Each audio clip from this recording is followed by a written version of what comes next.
Pada siang hari ini kita masih bisa mengikuti kegiatan yang kemarin juga sudah disampaikan undangannya melalui WA Group. Semoga apa yang akan kita laksanakan pada siang hari ini berjalan dengan maksimal dan kita mendapatkan informasi-informasi yang terupdate dari yang akan disampaikan oleh Ibu Risna tadi. Bapak Ibu, sebenarnya acara kita ini adalah lanjutan dari rangkaian lokakarya yang sudah dilaksanakan 3 hari sebelum hari sekolah resmi dibuka. Tetapi waktu itu waktu yang tidak memungkinkan, maka saat ini kita tumpangkan acara ini, mudah-mudahan tidak mengurangi kualitas dari kegiatan ini nantinya. Sebelum acara kita mulai, kemarin sudah disampaikan ke Bapak Kepala Sekolah, katanya boleh dan beliau izin tidak hadir ke sekolah kita. Mudah-mudahan tanpa beliau juga acara kita lancar dengan semangat kita semua. Tapi kita anggap saja Bapak ada di ruangan ini. Acara kita serahkan kepada Ibu Risna. Kemarin perangkat pembelajaran kita sudah banyak kami terima dan hari ini juga sudah banyak di meja kami. Mudah-mudahan hari ini juga semua kita sudah menyerahkan perangkat pembelajarannya. Tetapi ada sedikit informasi yang tertinggal khusus untuk Bapak Ibu yang mengajar kelas 7 dan kelas 8 yang sudah memberikan perangkatnya sebelum keputusan kita ini.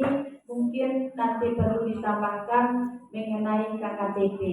KKTP kemarin kan belum clear kita bicarakan. Dengan adanya informasi di grup IKN kita itu ada model yang ketiga yang kita ambil sesuai kesepakatan kita, maka kami mohon kepada Bapak Ibu untuk melengkapinya kembali.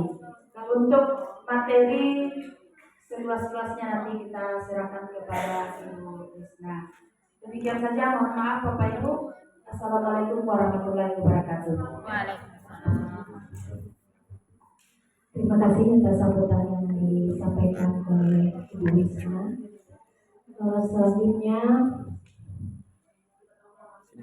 penyampaian materi budaya positif sebagai posisi manajer dalam menerapkan segitiga restitusi yang akan disampaikan oleh Ibu Risna Evianis, SPDI MPD. Pada Ibu Risna, disilakan.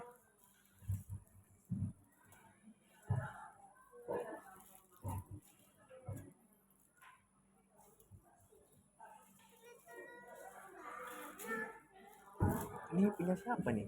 Bidang siapa? Baik, Assalamualaikum warahmatullahi wabarakatuh.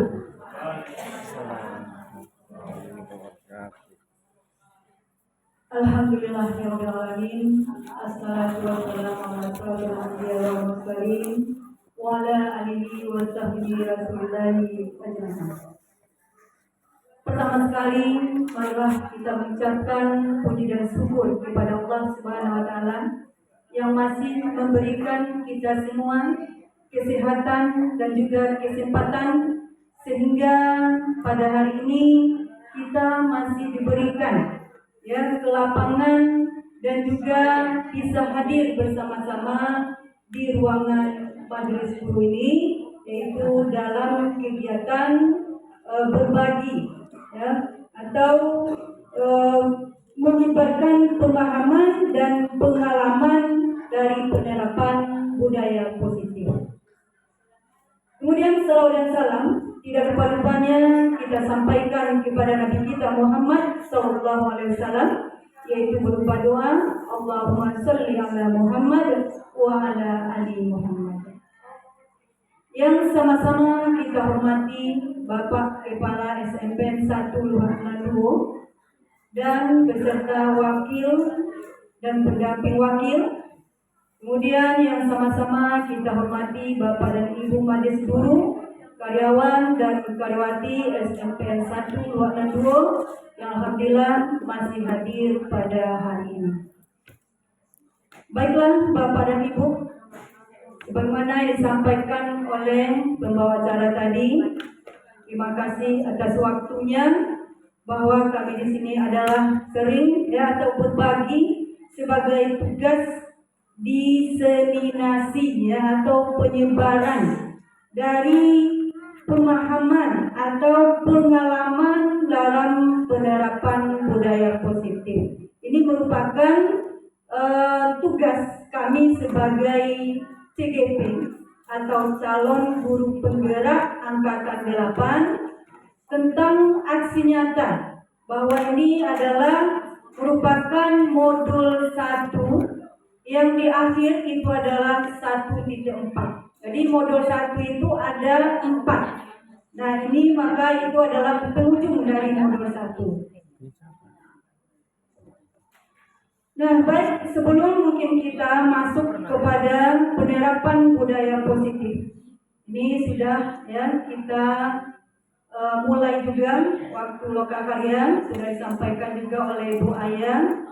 Nah, mudah-mudahan ini adalah menambah kira-kira mungkin di sekolah kita mana yang perlu kita terapkan. Apalagi itu adalah tentang posisi kita sebagai guru, bahwa posisi kita itu ada 5.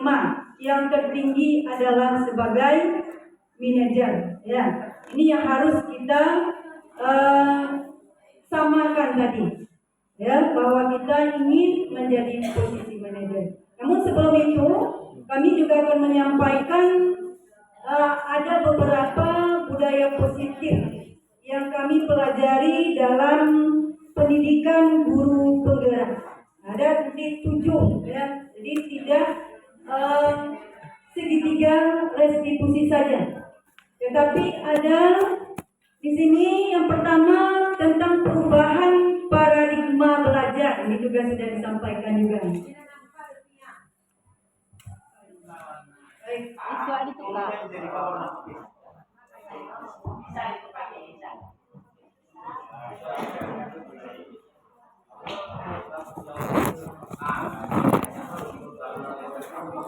Baik. Nah, sebelum kita masuk kepada penerapan budaya positif ini, jadi kami juga mohon dulu kepada Bapak dan Ibu untuk berdiri. Bagaimana guru hebat kemarin mencontohkan kita speaking namanya bukan speaking silakan dulu Bapak dan Ibu kita berdiri. Kita coba juga bertepuk tangan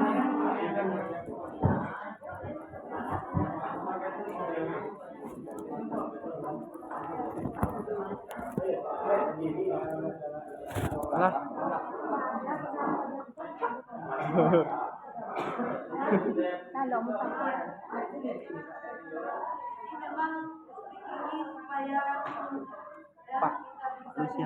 Pak Lucian dong. Geser ke sini. Baik, kita mulai. Kalau Ibu kemarin juga bertepuk tangan, sekarang juga bertepuk. Tapi kalau saya bilang, coba cuma mengikuti apa yang dibilang, nanti itu yang dilakukan. Kalau saya bilang tepuk tangan, 1 kali berarti bertepuk. Tapi kalau lupa nyebut tangannya berarti tidak bertepuk. Jadi misalnya tepuk berarti tidak bertepuk. Tapi kalau tepuk tangan baru bertepuk. Kita mulai. Tepuk tangan 1 kali. Tepuk tangan 3 kali. Tepuk 4 kali.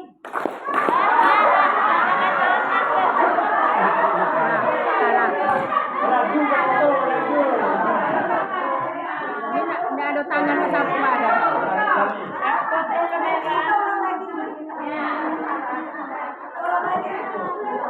tangan 2 kali. Tepuk tangan 3 kali. Tepuk tangan 4 kali. Tepuk 1 kali.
tetap diterapkan walaupun jam belajar dengan anak-anak baik itu pagi apalagi di siang hari. Oke?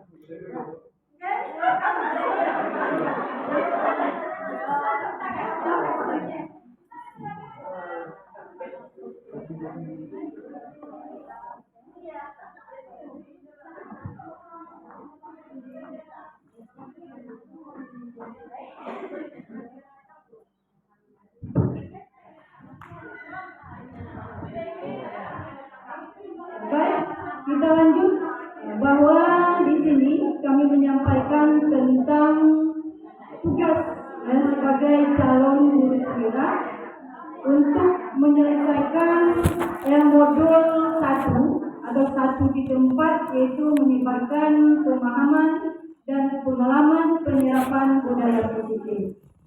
Nah, ini ada 7 yang akan kita bahas. Ini cukup lama ya, tapi kita pangkas saja.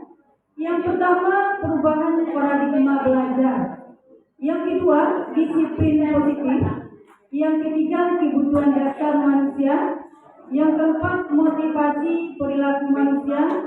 Yang kelima, posisi kontrol restitusi.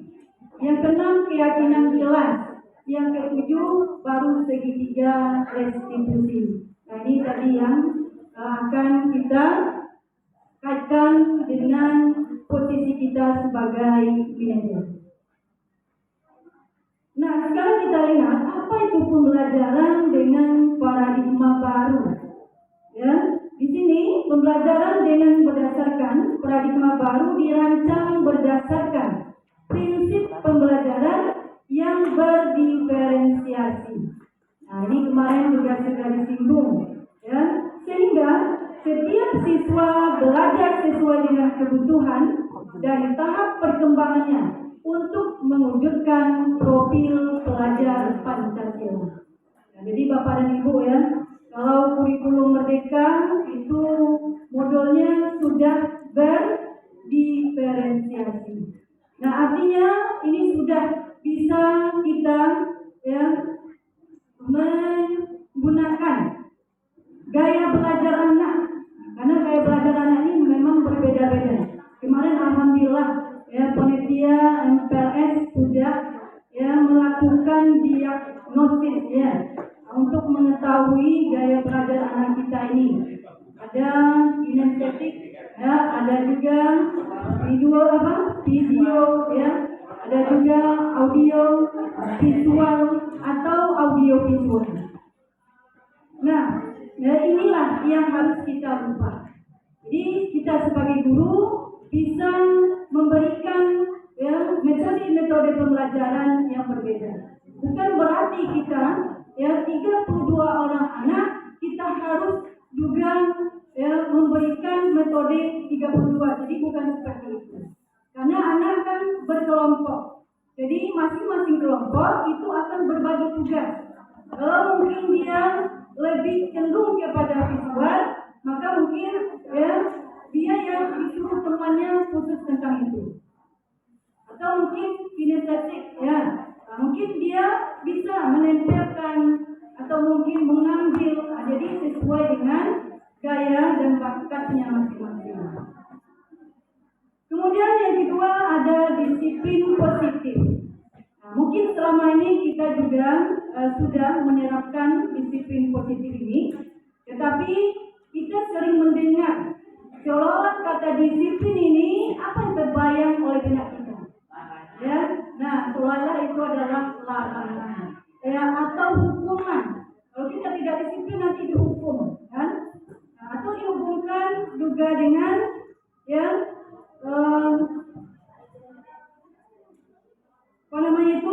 tentang kepatuhan juga. Nah, ini adalah disiplin. Nah, sementara tujuan kita untuk membentuk disiplin positif ini adalah bagaimana kita bisa menumbuhkan motivasi intrinsik anak. Itu dimulai dari dalam dirinya. Jadi bukan ekstrinsik atau dari luar dirinya. Nah, inilah yang disebut dengan disiplin positif. Nah, jadi ya, ini tujuan kita tadi. Nah, kemudian ada lagi 5 kebutuhan dasar manusia. Ternyata anak-anak kita ada ya kebutuhan dasarnya. Mungkin inilah ya yang sering kita lupakan, kita abaikan. Seolah kita harus mengikut peraturan kita tanpa melihat kebutuhan dasar apa yang belum terpenuhi oleh anak. Jadi kita sebagai guru juga harus paham. Nah, apa-apa saja itu kebutuhan dasar? Yang pertama itu kebutuhan untuk bertahan hidup.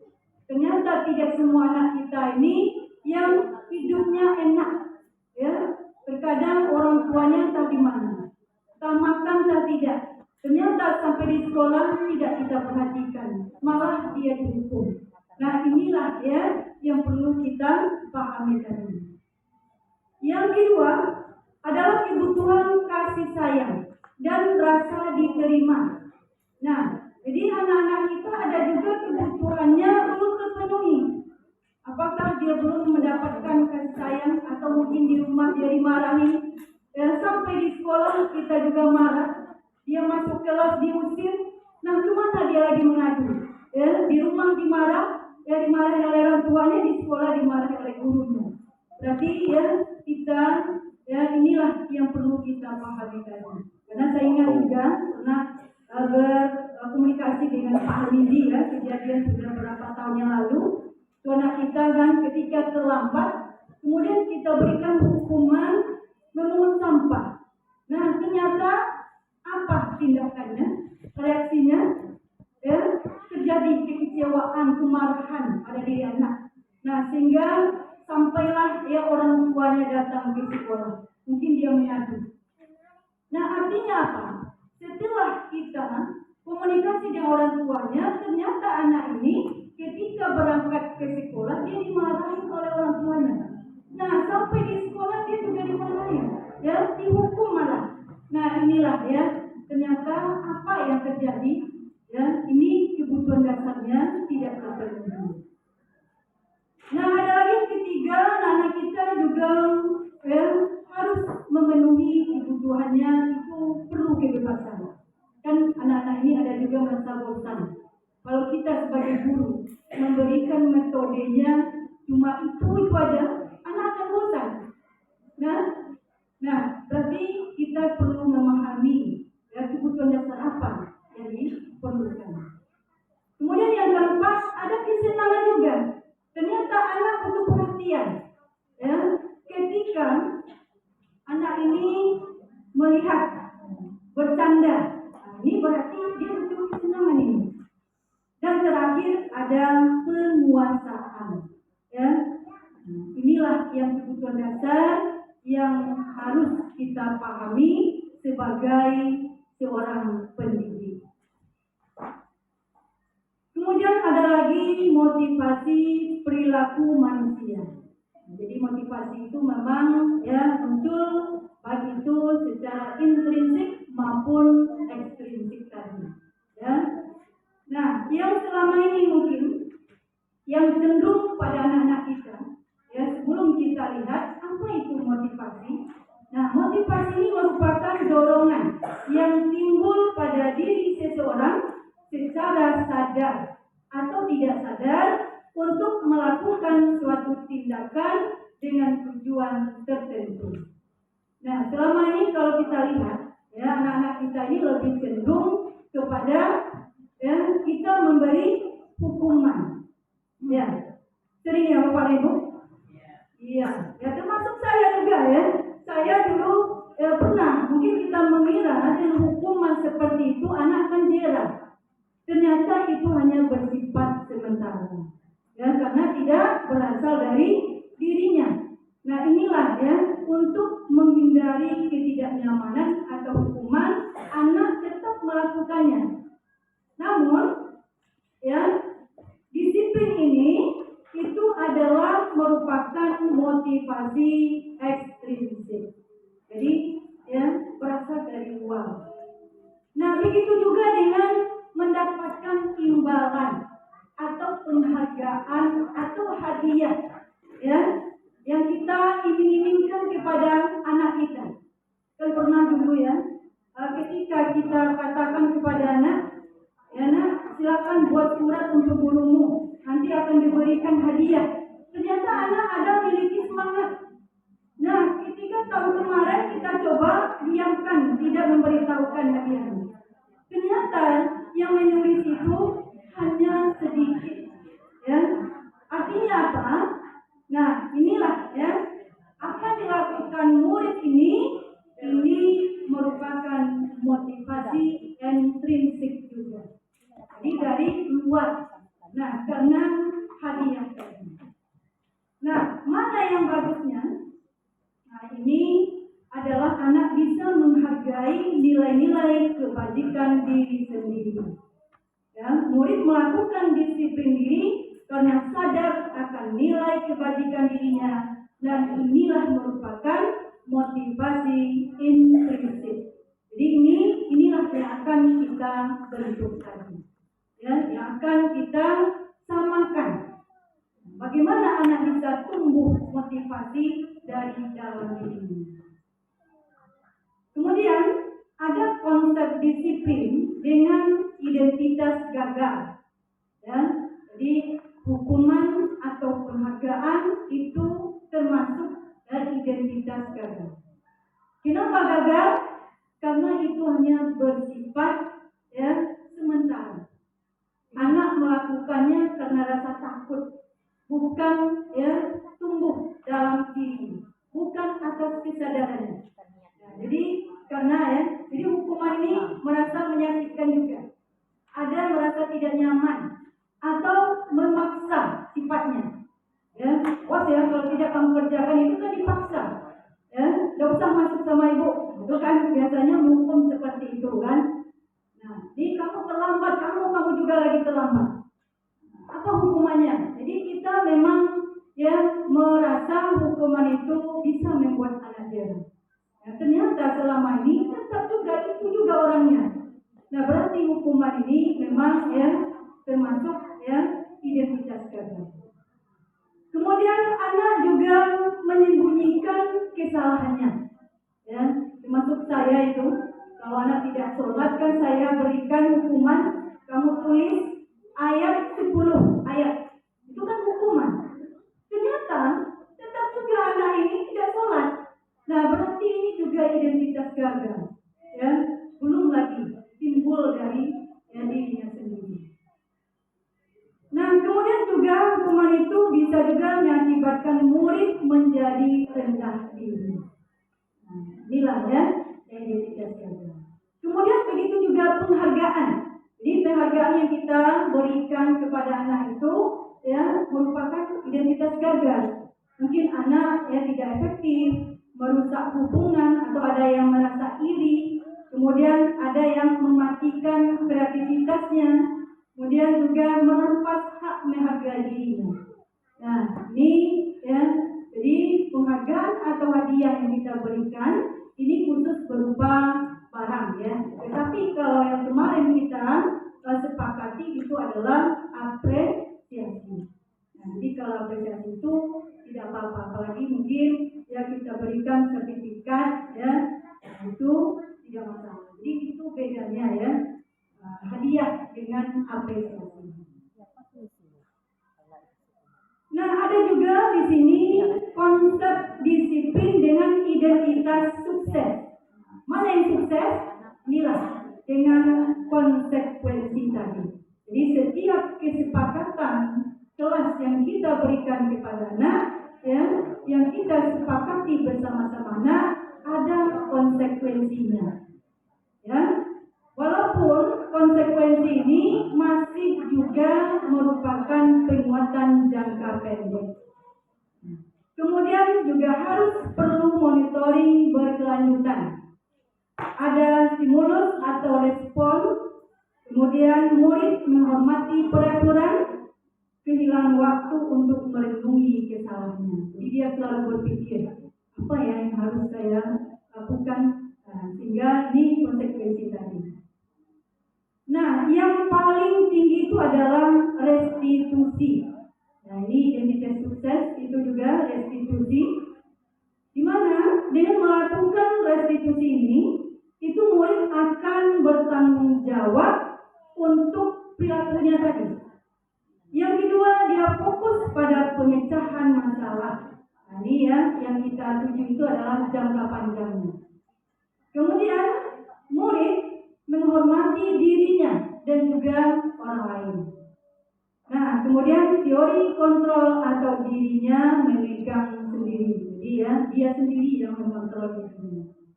Kemudian terakhir, murid juga bersemangat untuk memperbaiki masalahnya atau kesalahannya. Nah, inilah ya yang disebut dengan ya restitusi tadi. Nah, kita lihat ya bagaimana menanamkan restitusi ini melalui ya disiplin pada murid. Jadi menanamkan disiplin pada murid itu bisa melalui restitusi, ya, bahwa restitusi ini adalah proses menciptakan kondisi bagi murid untuk memperbaiki kesalahan mereka, sehingga mereka bisa kembali pada kelompok mereka dengan karakter yang lebih kuat. Ini menurut ya Gosen. Nah, restitusi juga merupakan proses kolaboratif yang mengajarkan murid untuk mencari solusi untuk masalah dan membantu murid berpikir tentang orang, ya seperti apa yang mereka inginkan dan bagaimana mereka harus memperlakukan orang lain. Nah, inilah yang tujuan dari restitusi tersebut. Nah, ini restitusi ini bukan untuk menebus kesalahannya, namun untuk belajar dari kesalahan. Kemudian restitusi ini bisa memperbaiki hubungan, ya. Mungkin tadi dengan temannya hampir bertengkar, bahkan temannya ada yang kancing bajunya sudah ya copot, tetapi dengan adanya restitusi ini dia bisa mempertanggungjawabkannya kembali. Ya, dia menjahitkannya kembali sehingga hubungannya juga baik. Nah, kemudian restitusi ini adalah tawaran, ya, bukan paksaan juga. Jadi kita melakukan restitusi ini, ya, memberikan tawaran-tawaran kepada anak. Nah, sehingga anak sendirilah yang memunculkan apa yang harus dilakukan. Jadi bukan dari kita.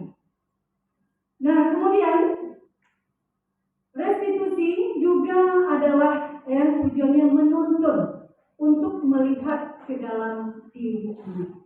Di situ kita tahu yang kebutuhan apa yang belum terpenuhi. Kemudian, ya, restitusi juga mencari kebutuhan dasar yang mendasari tindakannya tadi. Dan restitusi fokus pada karakter bukan tindakan. Restitusi menguatkan dan juga fokus pada solusi dan bisa mengembalikan murid yang berbuat salah pada kelompoknya. Nah, inilah ya nanti praktek restitusi yang akan kita lakukan sebagai posisi manajer. Ya. Lanjut, masih ya Bapak dan Ibu, masih banyak ini, soalnya inilah ya tugas CGP pada modul 1 PT4 ini luar biasa ya yang kami pelajari. Ini juga merupakan ilmu, maka semakin kita menggali ilmu, ternyata semakin kita banyak yang tidak kita miliki ya. Kekurangan, ternyata inilah ya belum saya lakukan. Ya, mungkin kita menganggap ini baik, ternyata tidak baik. Nah, kemudian keyakinan kelas yang sudah Bapak dan Ibu ya baik wali kelas ya membentuk bersama anak-anak. Ya, kenapa keyakinan kelas? Kok tidak peraturan kelas? Ya, apa bedanya? Nah, di sini kami juga ya diberikan pemahaman bahwa keyakinan yaitu nilai-nilai kebajikan universal yang disepakati secara tersirat dan juga tersurat. Ya, lepas dari latar belakang, suku, negara, bahasa maupun agama. Ya, seseorang akan lebih tergerak dan juga bersemangat untuk menjalankan keyakinannya. Nah, daripada hanya sekedar mengikuti serangkaian peraturan tertulis tanpa makna. Nah, sehingga murid pun ya dapat mendengarkan dan memahami arti sesungguhnya tentang peraturan-peraturan yang diberikan. Apa nilai-nilai kebajikan di balik peraturan tersebut? Apa tujuan utamanya? Dan menjadi tidak tertarik. Ya, mereka melakukannya hanya karena terpaksa. Inilah ya, jadi makanya yang dibuat itu keyakinan atau kesepakatan. Nah, kemudian ya di sini juga ada lanjut ya tadi bahwa kita sebagai guru itu ada 5 posisi kontrol kita. Kemarin juga sudah dijelaskan. Apa itu? Yang pertama adalah sebagai penghukum. Ya, jadi kita sebagai guru itu pada umumnya ya banyak penghukum. Kalau anak tidak bikin PR, apa yang kita katakan? Kira-kira ada nggak Bapak dan Ibu yang melakukan ya posisi ini? Bapak Petrus? Disuruh berdiri ke depan, disuruh mengerjakan keluar. Apalagi yang kita lakukan ya? Bahwa kita ini adalah sebagai penghukum. Apalagi Bapak Petrus? Bapak Petrus nggak pernah mungkin menghukum ya? Pernah apa? Sering. Disuruh ya, divideokan lagi. Sehingga di sinilah timbul ya rasa anak itu keterpaksaan, ya, rendah dirinya, tidak dihargai. Padahal kita tidak tahu apa yang terjadi, ya, mungkin lampu mati mungkin atau bagaimana. Pernahkah kita melakukan restitusi? Nah, ini yang harus kita ubahkan. Ya. Karena kita perlu menumbuhkan ya motivasi intrinsik anak tadi. Kemudian juga posisi kontrol kita juga bisa membuat merasa bersalah. Ya, jadi kalau anak tidak mengerjakan PR, ya mungkin itu juga orangnya apa kita katakan.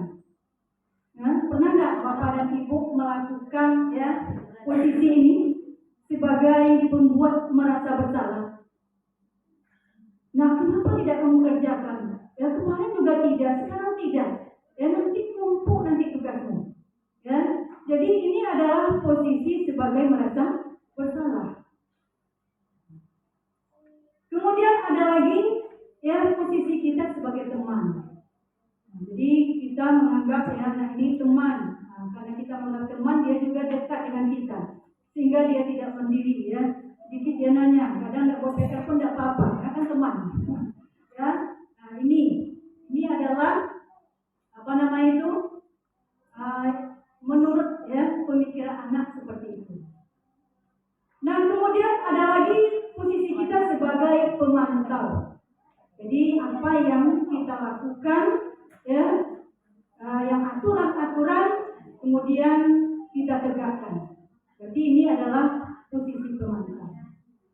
Nah terakhir adalah manajer. Nah inilah mungkin yang kita gambarkan ya. Mudah-mudahan semua kita bisa menjadi posisi manajer ini. Walaupun manajer yang bukan berarti tidak semudah kita membalikkan telapak tangan. Jangan satu kali kita melakukan institusi langsung berubah, tidak. Ya, mungkin Bapak Sam juga pernah itu ya melakukan kasus-kasus anak kita, termasuk kemarin itu Ariel ya, anak kandung saya. Nah, ini sudah dilakukan, ternyata enggak juga. Berarti artinya apa? Memang butuh ya waktu juga. Nah, jadi di antara 5 posisi ini yang negatif itu ada 2, yaitu penghukum dan pembuat merasa bersalah. Yang tertinggi itu adalah manajer. Nah, kira-kira mana yang kita pilih? Ya, apakah Bapak dan Ibu setuju nih kita menjadi posisi manajer semuanya? Lihat situasi. Iya, situasi ini semuanya kita mulai dari diri kita. Ya, apapun bentuk situasinya, kalau kita mau, ya itu insya Allah bisa. Ya kemarin saya juga melakukan restitusi ini ya kepada anak yang tidak ada memberikan kabar atau berita tentang ketidakadilannya. Itu kan kasus juga. Apa permasalahannya? Kenapa dia tidak hadir?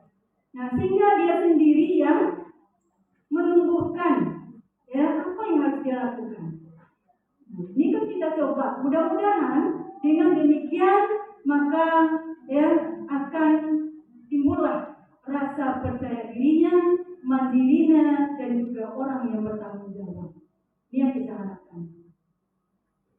Nah, ya, Pak Petrus.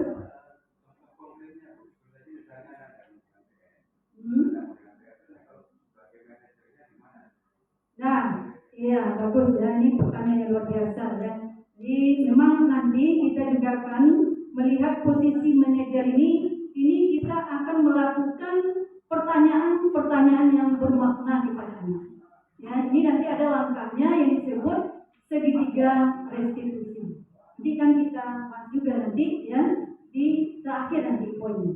Ya, jadi ada langkahnya itu disebut segitiga restitusi sehingga akan memunculkan nanti ya yang motivasi intrinsik tadi. Oke, betul? Terima kasih. Nah, ini dia ya. Yang akan kita lihat nanti posisi manajer tadi ini langkah yang kita lakukan itu adalah ada 3 gambaran dari ketiga sisi. Yang pertama menstabilkan identitas.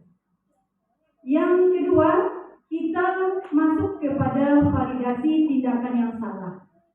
Yang ketiga baru kita menanyakan keyakinan. Ya, sesuai dengan apa yang sudah kita sepakati di sini. Dan saya yakin ya Bapak dan Ibu sudah membuat kesepakatan dengan anak. Ya, apa kesepakatannya? Mungkin datang tepat waktu, ya, mengerjakan tugas dan mengumpulkan tugas tepat waktu. Itu kan bentuk kesepakatan. Nah, di sinilah nanti akan kita tanyakan kembali.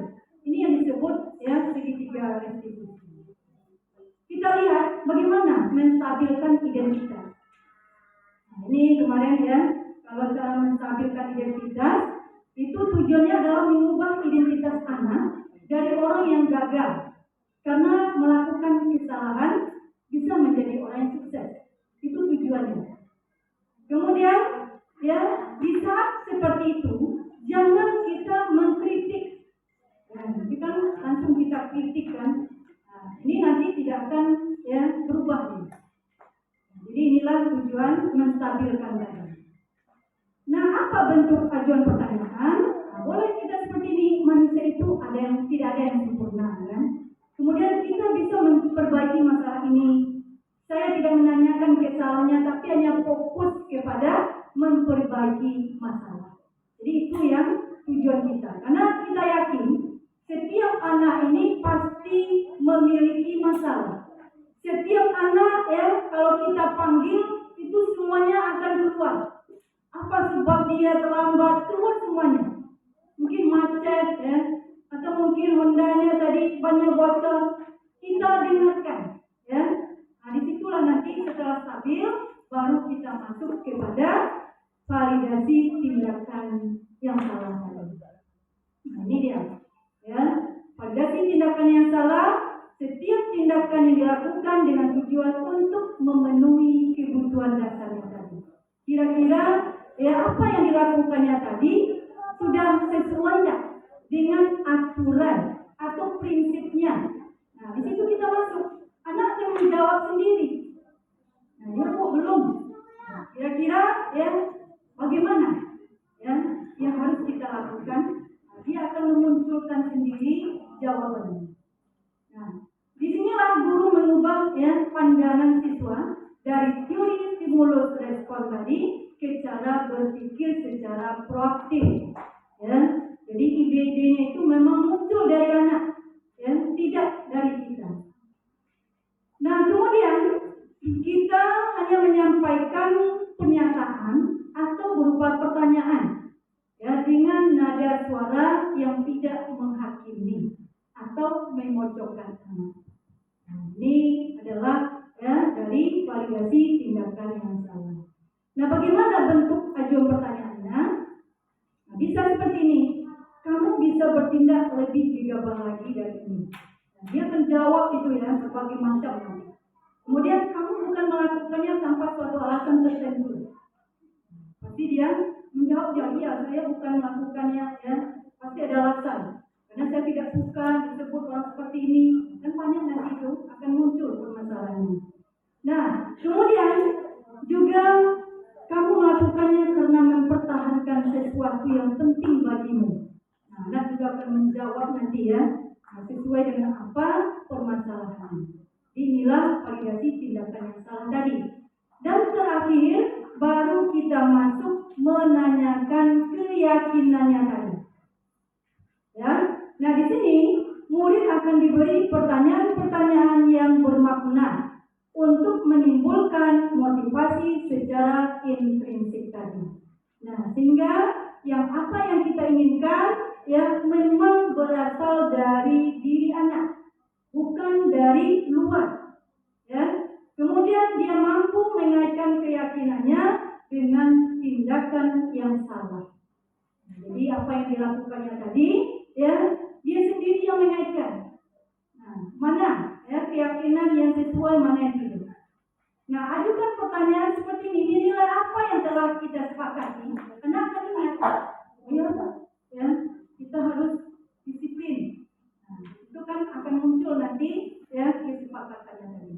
Nah, seperti apa gambaran sebuah kelas yang ideal bagimu? Nah, kita akan menanyakan kepada anak seperti itu. Kamu menjadi orang seperti apa? Jadi ya mudah-mudahan dengan restitusi ini sehingga anak-anak ya bisa menimbulkan ya motivasi intrinsik. Inilah Bapak ya dan Ibu tentang posisi kita sebagai manajer. Nah, kesimpulannya bahwa penanganan kasus yang dilakukan guru dengan menggunakan pendekatan segitiga restitusi diharapkan guru dapat memposisikan dirinya sebagai manajer dengan mengajukan pertanyaan-pertanyaan yang bermakna yang membuat murid menjadi lebih percaya diri, mandiri, dan juga bertanggung jawab. Ya. Baik, ini kita lihat mungkin ya video singkat ya bagaimana seorang guru melakukan segitiga restitusi ya. Kita lihat di kemarin ada.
Jadi keyakinan positif mana dan sesuai dengan keinginan.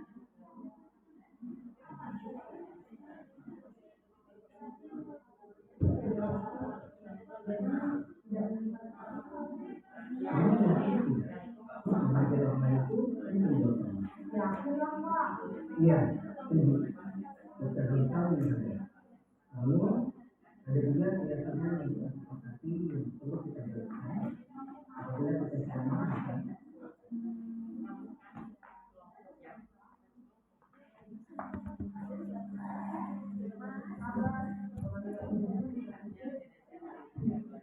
Kira-kira kamu bersedia untuk memiliki masalah ini? Kalau kamu memiliki kamu akan menjadi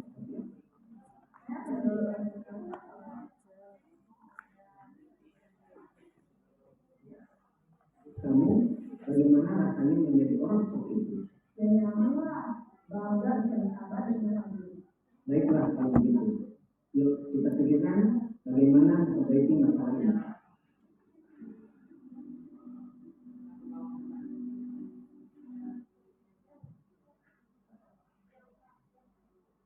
Ini ya bentuk-bentuk segitiga restitusi sebagai posisi menyejahteri. Jadi ada ya pertanyaan-pertanyaan yang bermakna sehingga anak pun ya bisa merasa bersemangat untuk menjadi memperbaiki kesalahan-kesalahan yang dilakukan tadi.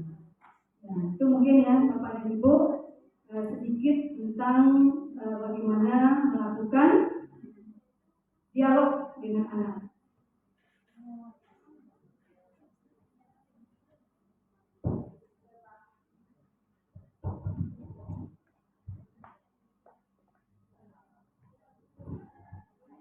Bapak Ibu, tadi pemaparan yang disampaikan oleh Bu Risna, mungkin kita bisa dari Bapak Ibu mengajukan pertanyaan. Mungkin kita bisa lanjut dengan diskusi kalau masih ada yang mau ditanyakan. Cuman dari pemahaman saya ini kalau boleh disimpulkan, nampaknya segitiga diskusi ini mengajukan pertanyaan-pertanyaan yang menggiring siswa ya, untuk sampai dia menyadari kesalahannya sendiri, kemudian dia menilai betul atau salah tindakan yang dia lakukan, kemudian dia juga mencari sendiri solusi dari masalah itu ya, solusi dari kesalahan yang dia lakukan. Jadi kita hanya memancing mereka lah yang menemukan sendiri jawabannya seperti itu ya. Mungkin kalau ada anak yang berkelahi, gimana rasanya udah berkelahi? Senang. Gimana rasanya melihat temanmu babak belur kamu pukul? Gimana rasanya? Mungkin seperti itu bisa ya. Kira-kira tanggung jawab siapa ini? Mungkin bisa seperti itu, kita nggak langsung dia, kamu harus tanggung jawab, harus seperti itu ya. Mungkin juga dengan tidak membuat PR, bisa juga dengan seperti itu. Apa yang kamu dapatkan dengan tidak membuat PR? Seperti itu. Atau rugi atau tidak kalau kamu tidak mengerjakan tugas? Dia yang menjawab sendiri, oh ya, tapi dia menyadari rugi ternyata. Kalau kita yang mengatakan, kamu tuh nggak PR, nggak bikin tugas, ini rugi loh. Kira tugasmu temanmu ada 10, kamu cuma bikin 2 loh. Mungkin tidak seperti itu lagi, gitu ya. Baik Bapak Ibu, itu ilmu yang saya dapatkan dari yang disampaikan Bu Eki. Mungkin kita ada yang sama pemahamannya atau mungkin ada yang berbeda. Silakan, ada yang mau ditanyakan juga boleh.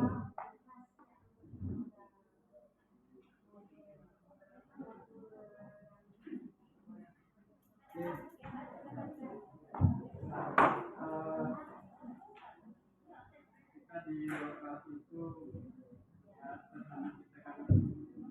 macam-macam. Kalau yang kita lihat saya tadi anaknya karakternya yang dapat mencerna dan menganalisa kesalahannya sendiri. Ada di lokal itu anak yang ada pembinaannya kan ada. Bahkan kita ada yang jualan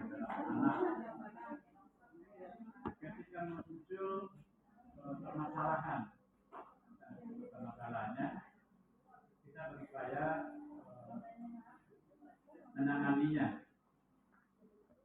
Kira-kira adakah kemungkinan segitiga restitusi ini potensi gagal kita menangani anak ini? Kalau misalnya ada kemungkinannya, apa solusinya secara itu? Misalnya kita tangani dengan cara itu mungkin ya, pas Anda kita menangani tahu juga ya. Setelah itu kita belum berhasil. Apa langkah lagi kita ingin menuntaskan masalah anak ini? Itu sampai anak ini berubah menyadari dan kembali dengan sikap yang ideal pastinya. Terima kasih Bapak Sujanto atas pertanyaan ya tentang langkah-langkah segitiga restitusi yang kita berikan kepada anak. Memang ya anak-anak kita ini memiliki keunikan ya karakter yang berbeda. Mungkin tadi kita lihat ini adalah anak yang cepat mendapatkan solusi dirinya. Nah, disinilah yang harus kita pahami tadi bahwa masing-masing anak itu memiliki kebutuhan yang berbeda-beda. Ya, mungkin anak ini kebutuhannya adalah hanya kebebasan, ya, sehingga dia langsung aja tadi kan, ini yang dilakukan. Ada juga anak ini yang mungkin butuh kasih sayang, atau mungkin dia butuh bertahan hidup. Jadi kita harus menggali dulu kebutuhan dasar apa yang mungkin yang diperlukan oleh anak. Ya, ini yang tujuan dari segitiga restitusi ini. Ya. Kemudian seperti yang kita lakukan di sekolah, kalau memang sudah berulang kali kita mungkin melakukan segitiga restitusi, itu kan kita juga memiliki tahap-tahap. Ya, mungkin kita perlu bantuan dari guru PK.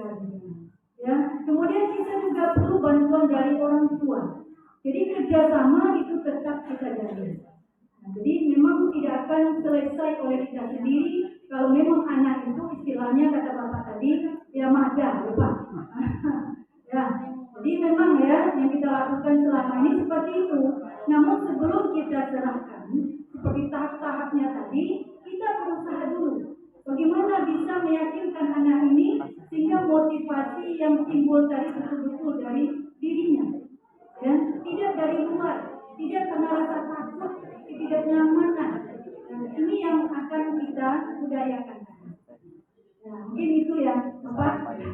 Mungkin pertanyaan Bapaknya tadi jawaban singkat dari saya. Ya, terima kasih. Baik Bapak Ibu, masih ada? Kadang-kadang ini pertanyaan dari saya. Kadang-kadang kita juga menemukan siswa yang tidak mau menjawab sama sekali. Misalnya dia diam. Ini ada juga kita menemukan anak seperti itu. Apapun pertanyaan yang ditanya kan dia nggak mau menjawab. Jadi ini bagaimana pula caranya kita mengatasinya? Terima kasih Bu Yen. Ini memang kasus ini juga pernah kami tangani ya. Dengan anak saya sendiri kemarin itu ya. Memang itulah kasusnya. Setiap kita melakukan segitiga restitusi, memang dia itu tidak ada jawaban sepatah kata pun ya. Nah, setelah yang kita lakukan langkah-langkah tersebut, seperti tadi, ya tentu kita akan bekerja sama dengan guru BK. Ternyata dengan guru BK-nya juga sama.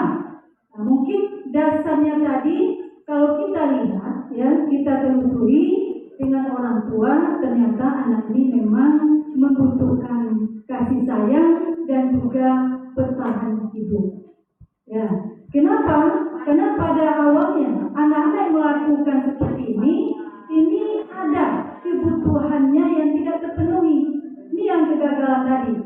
Yang akhirnya, ya tentu dia akan dikembalikan kepada orang tuanya. Ya, karena memang tidak mau dia kan melakukan perubahan tadi. Tidak mau juga mungkin dia tujuannya sekolah itu hanya bersenang-senang. Yang ingin diperhatikan saja.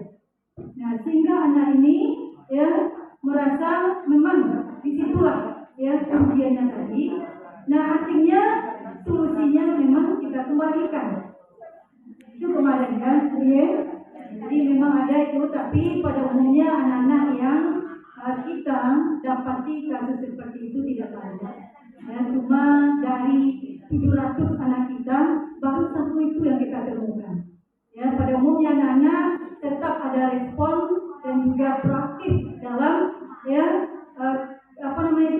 setiap kita melakukan pertanyaan-pertanyaan. Tapi jangan kita sekali-kali melakukan restitusi ini di depan teman-temannya. Ya. Nah, jadi sebaiknya kita panggil ke tempat yang memang khusus, atau mungkin kapan perlu itu cuma 4 mata. Ya. Di situ nanti muncul semuanya, apa yang dia rasakan, apa kebutuhan apa yang tidak terpenuhi. Jadi di situ kita dapat memahami anak. Memang kemarin itu yang kami pahami memang itulah. Ternyata anak ini di rumah ya terkadang tidak makan. Dia makannya dari 10 orang barulah dia juga makan. Ya, orang tuanya tidak di rumah. Kemudian ayahnya juga tidak di rumah. Nah, disinilah berarti anak ini memang dia butuh kasih sayang dan juga butuh bertahan hidup. Nah, jadi memang ya pada dasarnya anak melakukan tindakan ini karena kebutuhan dasarnya tadi itu tidak terpenuhi. Ya, terima kasih Bu Ye. Baik, ada lagi Bapak Ibu yang mau kita diskusikan? Kalau cukup sampai di sini saja. Baiklah, mungkin tidak ada lagi. Sedikit kesimpulan pada intinya kalau kita sebagai pendidik, sebagai guru, yang terpenting adalah mengenali dulu anak didik kita. Itu tadi nampaknya. Kita kenali apa yang dia butuhkan, seperti apa karakternya, dan bagaimana cara penanganan yang tepat terhadap dia sesuai dengan kebutuhannya. Baik Bapak Ibu, demikian saja pemaparan tentang segitiga restitusi tadi. Semoga nanti secara bertahap kita semua bisa berposisi sebagai manajer, ya. Tidak hanya ada pada posisi 1 dan 2 saja, tapi kita bisa mencapai posisi puncak walaupun secara bertahap dan kita sama-sama belajar untuk itu. Baiklah Bapak Ibu, terima kasih atas perhatiannya, waktunya. Juga terima kasih kepada Ibu Risma Etianis yang sudah menyampaikan materinya, ilmu baru bagi kita. Saya sebagai pembawa acara atau moderator mengucapkan banyak maaf. Wassalamualaikum warahmatullahi wabarakatuh.